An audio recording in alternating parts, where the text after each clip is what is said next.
సికింద్రాబాద్ ఉజ్జయిని మహంకాళి అమ్మవారిని కేంద్ర మంత్రి కిషన్ రెడ్డి దంపతులు ఉజ్జయినిని దర్శించుకొని బోనం సమర్పించారు. తెలంగాణలోని కొన్ని వందల సంవత్సరాల నుండి బోనాల పండుగ సాంప్రదాయం కొనసాగుతుందని కిషన్ రెడ్డి అన్నారు. దేశంలో ఎక్కడా లేని విధంగా బోనాల పండుగ తెలంగాణ ప్రజలకు మాత్రమే ప్రత్యేకమన్నారు. ముఖ్యంగా నగరంలో సికింద్రాబాద్ ఉజ్జయిని బోనాలు మరింత ప్రత్యేకమని చెప్పారు. దేశంలోని అన్ని వర్గాల ప్రజలు సుఖ సంతోషాలతో ఉండాలని మహంకాళి అమ్మవారిని కోరుకున్నట్లు కిషన్ రెడ్డి తెలిపారు.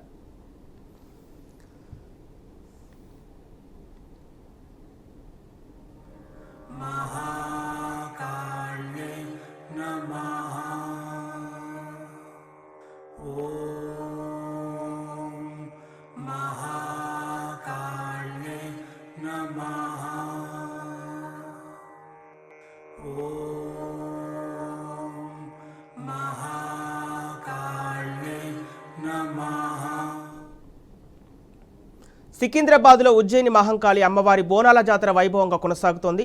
మంత్రి పొన్నం ప్రభాకర్ కుటుంబ సమేతంగా అమ్మవారిని దర్శించుకొని తొలి బోనం సమర్పించారు. ఇక సీఎం రేవంత్ రెడ్డి అమ్మవారిని దర్శించుకొని పట్టు వస్త్రాలు సమర్పించారు. అలాగే కేంద్ర మంత్రి కిషన్ రెడ్డి, ఎంపీ లక్ష్మణ్, ఎమ్మెల్యే దానం నాగేంద్ర అమ్మవారిని దర్శించుకొని మొక్కులు చెల్లించుకున్నారు. ఇక ఇవాళ బోనాలు, రేపు రంగం, అంబారి కార్యక్రమాలు నిర్వహించనున్నారు. అమ్మవారికి భక్తులు భారీగా తరలివచ్చి బోనాలు సమర్పించి మొక్కులు చెల్లించుకుంటున్నారు.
మన తెలంగాణ రాష్ట్రంలో ప్రత్యేకంగా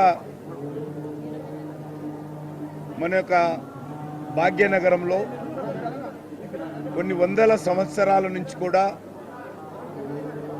బోనాల పండుగ నిర్వహించేటువంటి సాంప్రదాయం కొనసాగుతుంది.